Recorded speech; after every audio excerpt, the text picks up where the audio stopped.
In 1955, General Motors was convinced they could outsmart centuries of railroad engineering.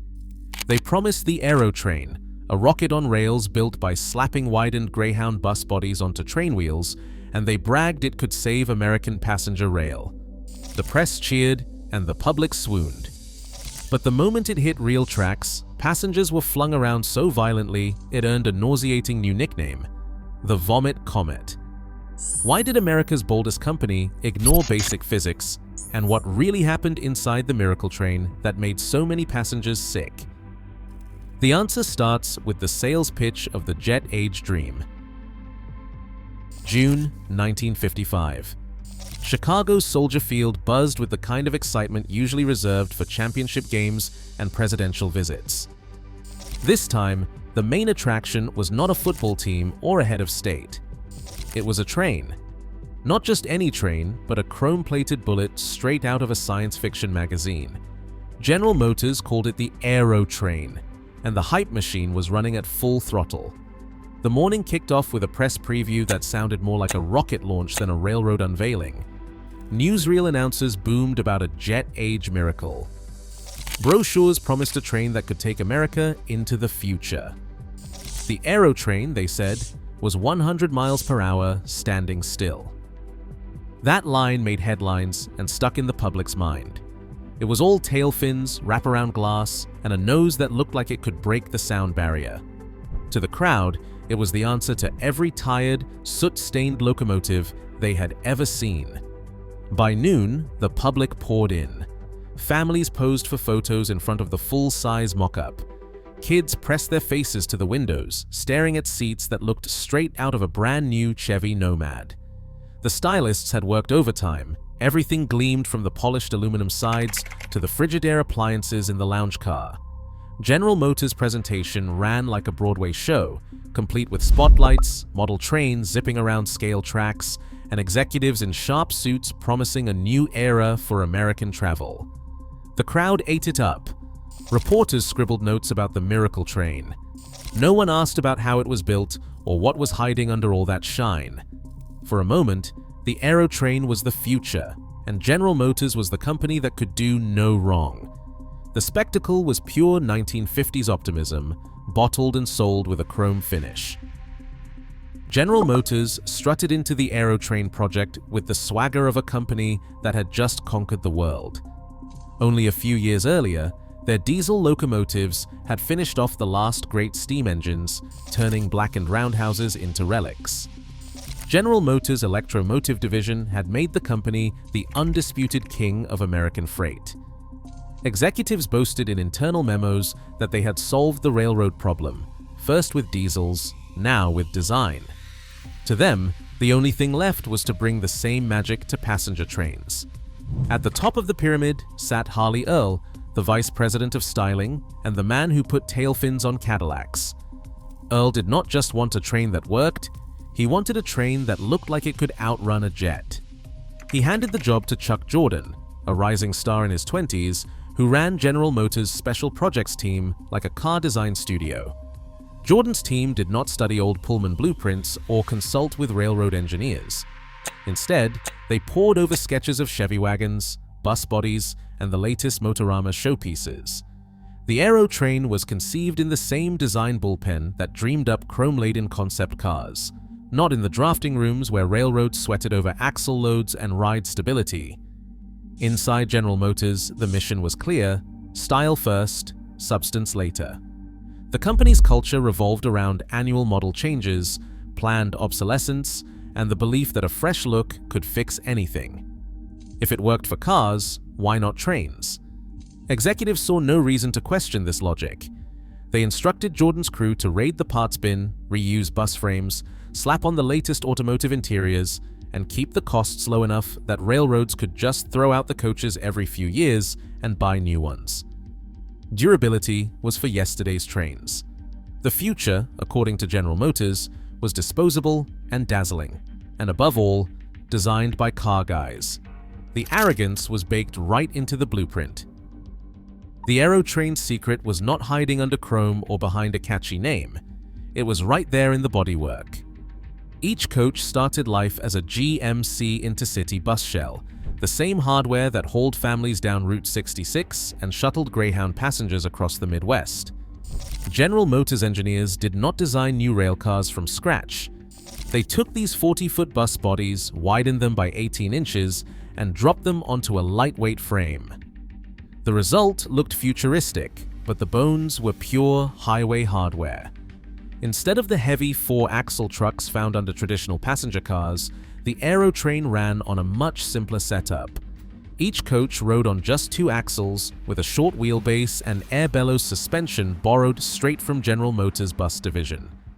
To save even more weight, the design called for pairs of coaches to share a single truck at their connection point, a trick borrowed from lightweight streamliners but pushed to the limit here. Luggage did not get its own car. It was crammed into underfloor bins, just like on a bus. Even the couplers were custom, built for a sleeker look, but a nightmare for maintenance crews. Inside, the illusion continued. The seats and trim matched the latest Chevy Nomad, right down to the plastic upholstery and wagon-inspired color schemes. What looked like a lounge car was really a rolling showroom for General Motors' automotive styling, not a nod to railroad tradition. The entire philosophy was clear: build it light, build it fast, and above all, build it cheap. In Detroit, this made sense.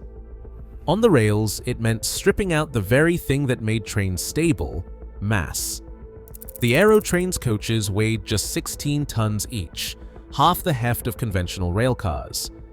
That missing weight would soon become the root of its troubles, but on the shop floor it looked like progress. General Motors assembly lines churned out these hybrid shells with the same efficiency as buses, confident that style and cost-cutting would win the day. The shortcut culture was not an accident. It was the entire point. Inside the boardrooms at General Motors, the Aerotrain was not just a design experiment, it was a business strategy dressed in chrome. The finance team's plan was simple: build trains cheap, run them hard, and toss them out before the paint even had time to fade. Instead of the century-long lifespans railroads expected from traditional heavyweight cars, General Motors pitched a 7-year replacement cycle.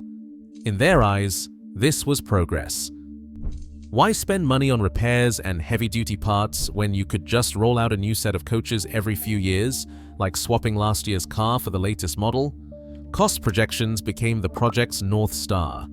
General Motors' internal estimates claimed the Aerotrain could be operated for $1,000 per seat, less than half the $2,500 per seat it cost to run a conventional passenger train. The secret was parts reuse and mass production. The coaches shared frames, luggage bins, and even suspension systems with General Motors' own intercity buses. Interiors were assembled from the same catalog that stocked Chevy dealerships. This approach slashed upfront costs and let Detroit's assembly lines do what they did best: churn out vehicles quickly and cheaply.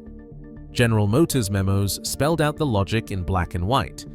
Railroads, they argued, were stuck in the past, spending fortunes to refurbish cars built to outlast their crews. The Aerotrain would flip the script by making passenger cars as disposable as last year's sedan. Every 7 years, the plan went, the railroads would order a fresh set of lightweight, stylish coaches, keeping the fleet modern and the factories busy.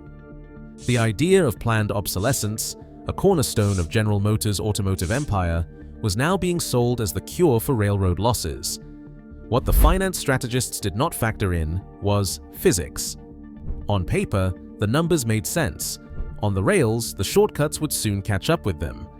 But in 1955, nobody in Detroit was losing sleep over ride quality or stability.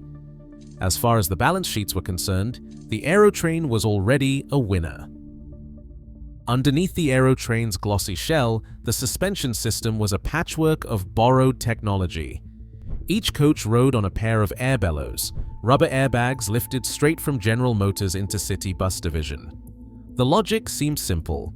If air suspension smoothed bumps on a Greyhound, it should work even better on rails. But rails are not highways.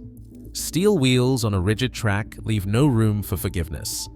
Every imperfection, every joint, every subtle dip in the rail gets transmitted directly into the frame. The air bellows were designed for a much lighter load and a different kind of motion. On a bus, the tires and the flexible road surface soak up most of the shock. On the Aerotrain, the only thing standing between passengers and the realities of the track was a thin cushion of air. The system's soft spring rate, perfect for asphalt, became a liability at speed. Instead of damping out vibration, the bellows let the lightweight coaches oscillate. At slow speeds, it felt odd but manageable. But once the train reached 60 miles per hour, the whole system began to resonate. Resonance is where physics takes over. The combination of low mass, short two-axle trucks, and underdamped air bellows created a perfect storm. The coaches started to sway side to side at a frequency that matched the natural rhythm of the suspension. The effect built up with every mile, turning a gentle rock into a violent whip. Passengers could feel it in their bones. Glasses rattled on tables, luggage bins groaned, and the entire train snaked down the track like a rubber band stretched to its limit. Traditional trains rely on heavy steel trucks to keep everything planted. The Aerotrain's bellows, tuned for the softness of highway travel, simply could not keep up with the relentless repetitive shocks of the rails. The harder the train tried to go fast, the more the motion fed on itself. By the time it hit its advertised speeds, the ride was less like gliding and more like being tossed around inside a washing machine. The problem was not just discomfort, it was a fundamental mismatch between automotive shortcuts and the unforgiving laws of rail physics. Every railroad engineer knows one unbreakable law: the heavier the train, the smoother the ride. Weight is not a flaw, it is the secret weapon that keeps steel wheels tracking straight, dampens every jolt, and tames the wildest curves. Joe Sherlock, a veteran rail historian, put it bluntly, "On rails, mass equals stability. GM forgot that." A side-by-side diagram from the era spells out the physics. On the left, a conventional heavyweight coach, 4 axles, thick steel frame, 55-inch center of gravity. That mass acts like an anchor, soaking up shocks and holding the car steady even at 100 miles per hour. On the right, the Aerotrain coach, 2 axles, bus-style frame, air bellows suspension, and a center of gravity a full 10 inches lower. The difference is not subtle. Where the old heavyweight shrugs off track imperfections, the Aerotrain featherweight design lets every vibration and lateral force echo through the whole car. Traditional rail trucks rely on brute force, tons of steel pressing down, keeping the wheels planted.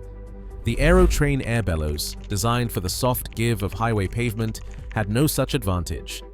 Instead of absorbing shocks, they bounced and flexed, turning small bumps into wild swings. At speed, the effect was not gentle rocking. It was a whipsaw, a side-by-side lurch that left passengers gripping their seats and bracing for the next jolt. The numbers are unforgiving. Aerotrain coaches tipped the scales at just 16 tons each, half the weight of standard cars. The suspension natural frequency, about 1 Hz, sat squarely in the human nausea zone. Above 60 miles per hour, the whole system hit resonance. The result was oscillations that built with every mile, until the ride became a rolling physics experiment gone wrong. Rail experts warned that you cannot cheat gravity. The Aerotrain shortcut, trading mass for style, turned what should have been a smooth, stable ride into a carnival ride nobody wanted to repeat. The warning was clear. On rails, lightness is not progress. It is a recipe for disaster. Pennsylvania Railroad got the first crack at the Aerotrain in early 1956, running it between New York and Pittsburgh.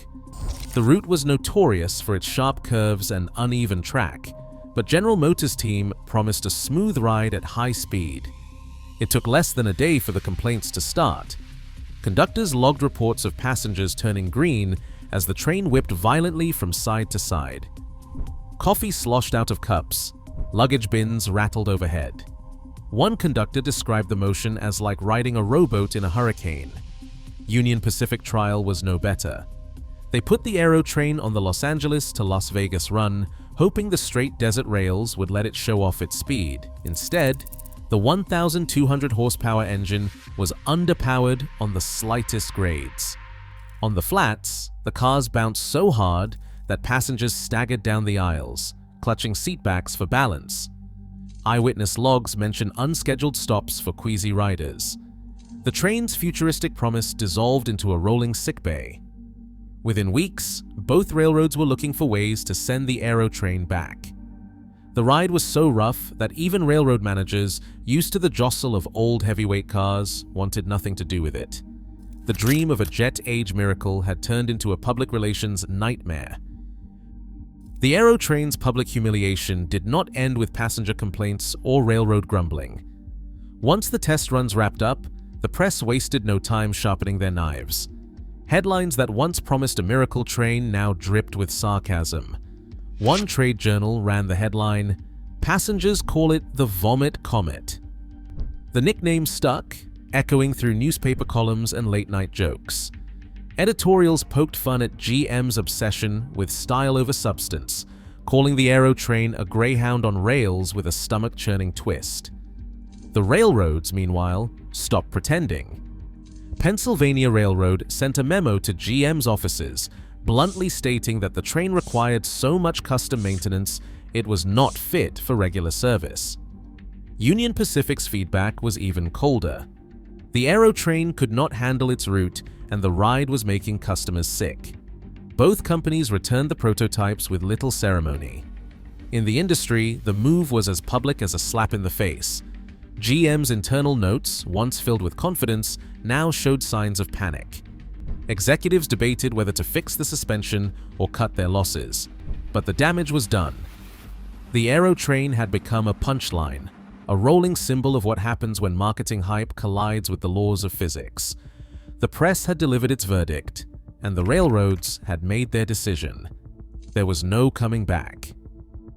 Today, tech giants still believe style and speed can outrun expertise. Yet physics never negotiates with marketing. As startups retrofit old industries with glossy shortcuts, the Aerotrain's rusting carcass is a warning. Ignoring hard-won knowledge comes at a cost, no matter how futuristic the promise. The next miracle may look sleek, but the ride could still make us sick. What's your take? Let's talk in the comments.